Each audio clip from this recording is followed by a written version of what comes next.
So when we have sort of our first starting points after you've completed your profile, we have a really common starting point for larger groups of about 10 or more people, and that's our Meeting of the Minds workshop. This is our signature workshop. It's sort of the original how-to with Emergenetics that Dr. Gail Browning created.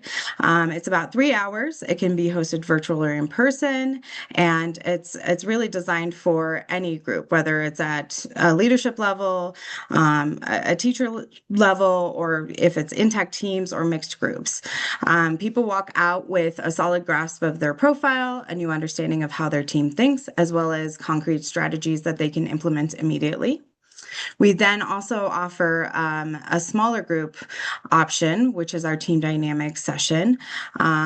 It's really just designed to help you go deeper into how your specific group works together, the individual profiles that make up this group, and what are some tangible ways for this team to work together. And then lastly, we do also have just more of a coaching option, which is a one-on-one debrief session where we can walk you through your results and help you get a better understanding of how to use this information.